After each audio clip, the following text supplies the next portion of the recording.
Welcome back to Just Chattin', and this is the series of videos we do on Thursday and Sunday evenings just for our own entertainment.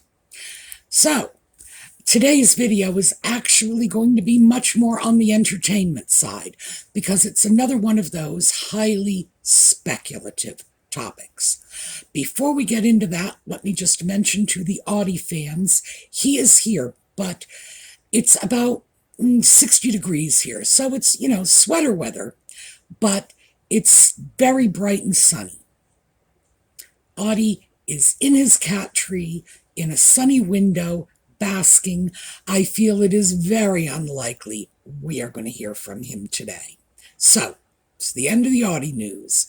When we come back, we will talk about our speculative topic.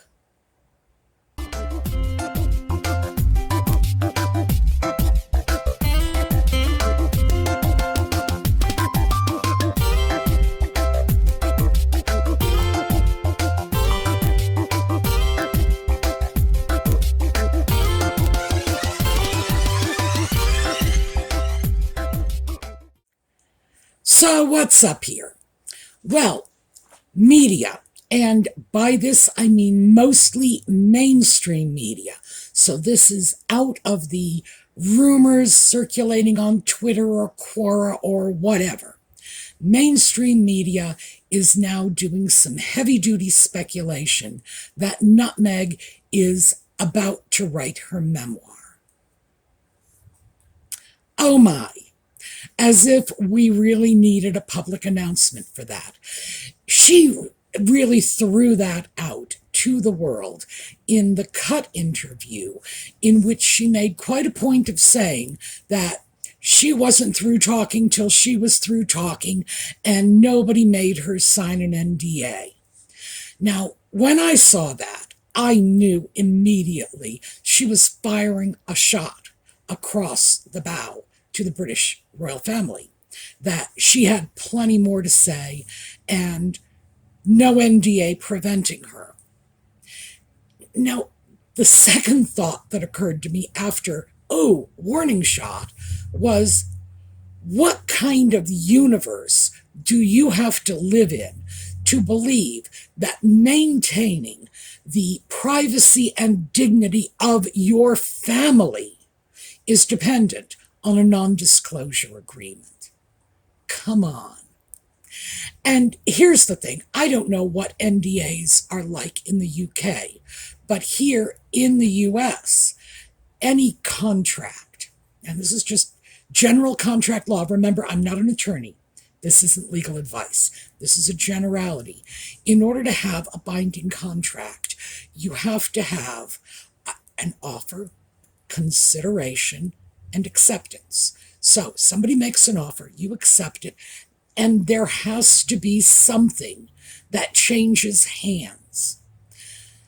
For example, you go into the store, you drop $1 on the counter, you grab a pack of gum, you walk out the door with it. That's a binding contract when the cashier picks up your dollar and throws it in the cash register. So you can even have a binding contract without so much as a single word spoken. What would the consideration be for an NDA? In other words, did she expect to be paid money in exchange for her silence? I gotta wonder about that. But again, this is not the way people view their families. Your family has the right to expect that you will maintain their privacy, their confidence, the dignity of the family. When I say confidence, I mean that in terms of confidential information, which I don't know if that's still used. This is probably something of an antiquated term.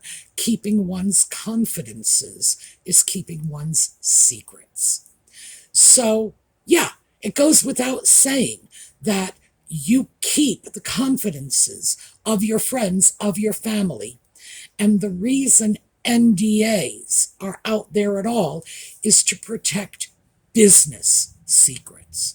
In other words, you go work for a company, they might want an NDA to maintain the confidentiality of their proprietary business information, la la la.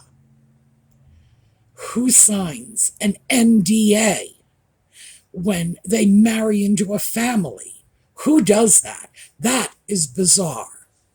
But, of course, for her, because she just doesn't have family relationships, and the few family relationships she's managed to retain are not at all what I would consider normal. I don't think she gets it. But, so those were the two things. And they're very related, because pointing out that no one ever made her sign an NDA is clearly suggesting that if she does want to tell her tale, she is going to spill everything she possibly can. So I think we all know this, that this is almost inevitable, that the only way this is going to be avoided is if somebody pays her off. And I'm not sure there's enough money to keep her silent, because this is a woman who she lives for the opportunity to tell her version of the truth. It's not just about blaming other people for her problems, her failures, making herself look good. It's getting out there and telling her version of events so that she has the final say. I write in my voice. It's my truth. So, surprise, not even close. But it is getting picked up all over the mainstream media. I've got articles cited in the video notes, and that's directly below the video, in that little box where all the information is. People like Jack Royston are already speculating about this. Now, Jack Royston is apparently Newsweek's royal correspondent. I've always referred to him as Nutmeg's favorite lickspittle, because, among other things, in Royston's article, he began quoting the now pretty much universally disgraced Christopher Boozy. In particular, quoted Boozy about his interpretation of social media trends. I would say that too has been a dismal failure in the past. But it does show that there is no effort at objectivity here, none whatsoever, not that I expected it. So I thought we'd just play a little game of what can we expect from the memoir. So number one, oh, by the way, we should do this like Family Feud style, because I'm guaranteeing you 98% of the people out there are going to get this one right along with me. Number one, trashing Catherine. Now, Catherine seems to be a very much a preferred target for Nutmeg. The sock puppet trashed her in spare, tried very hard to make her look bad, even with strange little things that ordinarily wouldn't look bad. They were contextually skewed to make them look bad. Let me give you an example. I'll give you a couple examples. In Spare, the sock puppet claimed that Catherine was being standoffish because Nutmeg leaned in to give her a hug. It's like, good heavens.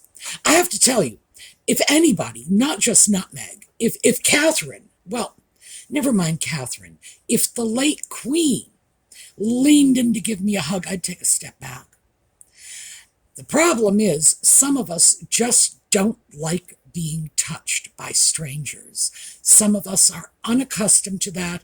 It's simply not the way we live our lives. And that level of physical intimacy for us is reserved for family and close friends. It's not something you just do to a stranger. And it produces a lot of awkwardness. Some people even say, do you mind if I give you a hug? It's like, what are you going to say? Yes, I mind very much. Please step back. My favorite is, yes, I do. I'm contagious. I got that from Wednesday Addams, by the way. Will a hug hurt us? We don't hug. Oh, they're just shy. We're not shy. We're contagious. The fact is that when you are confronted with something like that and it takes you by surprise, your reaction is very likely to be something that the hugger is interpreting as hostile without the hugger even bothering to realize that the very act of reaching out and grabbing for someone is an inherently hostile action. You may think you're coming from a good place, but you're invading somebody's personal space. You're attempting to touch their body. Frankly, most people, when this is coming from a stranger, are going to have the reasonable expectation that a punch is as likely as a hug to flow from actions like that. So, I would have actually, the terrible thing is, I think Catherine behaved better than I would, because if someone had done that to me, there's probably a 50-50 chance that I would have just hauled off and belted them, just as a gut reaction to someone reaching for me. And you never really know which of your responses will kick in. Will it be fight? Will it be flight? Who knows? For me, it's probably 50-50. I might have backed away and I might have swung. It's not okay to do this. It's absolutely not okay to put your hands on a stranger. And I don't care how you justify this, what you think you are doing. It's not okay. And if you get pushed back, if you get shoved away from them, if you get publicly denounced, if they get back and say, wait, don't touch me, and if you're made to feel uncomfortable, oh well, you brought it on yourself. I will say, though, I was hugged by a complete stranger last week. I was freaked out by it, but I didn't react negatively. It was someone who was delivering, and as I've mentioned, they're working on the street here in front of my house. Someone was making a delivery from a local store, had to park the car on the next corner and carry all of these items over to my house. So I reached into my wallet to get them a tip, because this is a company that doesn't allow you to tip through their website. And she was just very excited. I guess tipping is not common in her job. And she just reached out and hugged me. And the reason that I was marginally okay with that, as okay as a person from Boston can be with that sort of thing. Not everybody's from Boston, John. Was because the woman spoke limited English, and she was attempting to express gratitude in a way that her vocabulary wasn't up to the challenge to do this. So, yeah, okay, terrific. I get it. There are situations in which you look the other way when someone does something like this. Under ordinary circumstances, I probably would have pulled back. I probably would have. And it's not even a reaction I feel I can control. As I said, there's a good chance I'd throw a punch. It's a primal reaction to something that is potentially threatening and not done in my social circles. So what can I say? Do I feel that Catherine was in any way wrong for backing away from Nutmeg's huggy business? Of course not. Absolutely not. Do I feel that in any way this should reflect on Catherine's upbringing, that somehow, she's just uptight and too British for words? Of course not. Nutmeg had no right to do what she did. And whatever discomfort she felt is probably the least she deserved under those circumstances. Period. And then we get on to the lip gloss. Another time, Nutmeg just refused to acknowledge normal boundaries. Nutmeg clearly wants boundaries in her own life, and she puts them up every chance she gets, but she does not want to respect anyone else's, and the lip gloss story tells us that. She wanted Catherine's lip gloss. So, public service announcement: never share makeup, ever, no matter what. Anything that's going on your face, on your mouth, around your eyes is potentially dangerous for someone else because it will have your particular brand of bacteria on it. And I'm not making this up. I knew someone who lost vision in one of her eyes for, I think it was 8 months. She was blinded in one of her eyes because she had foolishly grabbed someone else's mascara. Oh, and most people have stories like this because it's alarmingly common. Now, my friend got her vision back after 8 months, which is good because I was on the verge of teaching her Braille. But the fact is, it's very, very serious. And anyone who does not want to share their makeup, first of all, makeup, in my opinion, asking for somebody's lip gloss is a lot like asking for their toothbrush. There are just some places you don't go. You let alone. When you're 13 years old, you might swap makeup with your friends, but by the time you're an adult, you need to know better than that. That is not okay. Absolutely not. Again, it's nutmeg violating other people's boundaries while at the same time expecting everyone else to acknowledge her boundaries, which tend not to be very reasonable.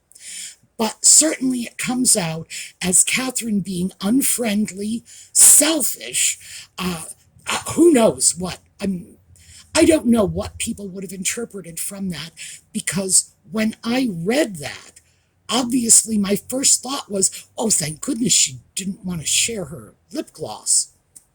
If someone insisted on using my lipstick, I would hand it to them and tell them to throw it away when they were done, because I would never use it again, and that's all there is to it. And frankly, I think that might be interpreted as even more insulting than just saying no in the first place. On the other hand, it's the only safe option, period. So we see Catherine has already been blasted out by the sock puppet for 2 incidents that, as I say, I think I'm a perfectly reasonable human being. 2 incidents where I know I probably would have had the same negative reaction. And I'm willing to bet that most people would. Most people would not just say, yeah, dig in my bag, take what you want. Most people would not say, oh yeah, bring it on in, babe. I know we've never met before, but you can just crawl all over me. Oh, no, creepy, very creepy. So when I look at this, what else is going to come out? Well, I would have to say, realistically speaking, any little incident that might be perfectly normal and perfectly reasonable under any other circumstance is going to be twisted and spun. It's going to turn into proof that Catherine had it in for Nutmeg from the get-go. Let's go back for a moment to the Kate made me cry thing. Remember in the Oprah interview where Nutmeg insisted that Catherine brought her flowers to apologize, and Catherine owned it and apologized? Nutmeg was very clear about that. The other side of that story was there was a problem. Yes, Catherine was upset. Apparently Charlotte was upset. And Catherine, ever the peacemaker, brought around some flowers as a sort of, let's kiss and make up kind of thing. And Nutmeg then used that to prove Catherine was wrong and she was right. From what I understand, by the way, the flowers ended up in the trash bin. So much for that. But that's how these perfectly ordinary, reasonable instances of, I would say, debatable behavior can be twisted. But wait, because this is Nutmeg, we know she'll go far beyond reality. She freely sprinkles in complete and absolute fabrications. And she does it all the time, even knowing that somebody's immediately going to say, whoa, that never happened. That doesn't bother her. This woman has no trouble lying. None. She has been caught in so many lies, so many exaggerations, so many twists of the truth, and she's still standing up there just smiling like a hyena because it doesn't trouble her. She gets her story out there, and that is what is important to her. So we can expect, in addition to little real things that may have taken place, being twisted and reframed to show Catherine in the worst possible light, and of course, St. Meghan in the best possible light, we're going to see completely fabricated stories. Oh, and that's just about Catherine. I think we are also going to see long, verbatim conversations Nutmeg allegedly had with the late Queen, most of which are certainly going to be the late Queen telling Nutmeg how much she appreciates her and admires her and blah, blah, blah, blah, blah. So we are going to see that. And these are going to be completely manufactured conversations, but we are going to see them verbatim, repeated, as if anybody could remember word for word conversations some 3, 4, 5 years later. Well, no, we will certainly see that. We will see nothing but the late Queen lauding and praising Nutmeg, how close they were, how much the Queen loved her, how kind she was to the Queen. Why? Because the Queen is dead and cannot dispute this. Yes, she's just going to go to town on that one because, again, it's safe. Who can say differently? If she and the Queen sat down next to one another for a cup of tea or whatever, who can say what they spoke about? No one, right? The Queen is gone. So Nutmeg's version will be the only version on record. Now, we may say, oh yeah, this is stuff and nonsense. No one will believe this. It depends on what Nutmeg is doing this for. If she is looking to leave a record for posterity, perhaps she's banking on the fact that even if nobody believes it today, 100 years from now, somebody will be unearthing her memoir, and it will suddenly be regarded as a true and accurate representation of what was going on. Nutmeg could be playing the long game. If she is, it's because someone else put the idea in her head. Because she doesn't have that kind of long game. She doesn't have the how is history going to remember you. Believe me, if she did, she never would have run around the UK when she and Harry were dating with all those messy buns. She would have rethought that. And she would certainly rethink her present wardrobe. Because, trust me, it looks bad enough now. Can you imagine how future generations... she will be known as Slovenly Sussex in years to come. She really will. So, no, she doesn't have a natural sense of that, but somebody could have put it in her head. She may be looking to create a narrative that future historians will draw from when creating the story of Nutmeg's relationship with the Queen. Oh, that is going to be like super positive. She's probably going to be kind to Charles. Hey, he's the king. Also, he controls the family purse strings. And if she expects to get any portion of the British royal money flowing her way through the sock puppet, yeah, she'll be nice to him. Will she be nice to Camilla? I very much doubt it. I think Camilla is going to be right back in that evil stepmother mode that the sock puppet threw her in the first place. Will Edward and Sophie make out okay? I doubt it. I doubt it.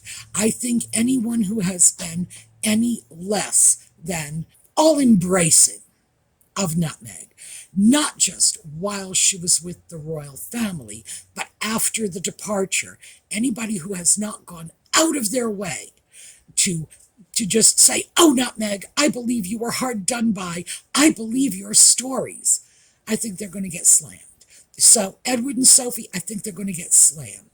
I think Anne is, well, I'm not worried about Anne. She can take the punches. No problem there.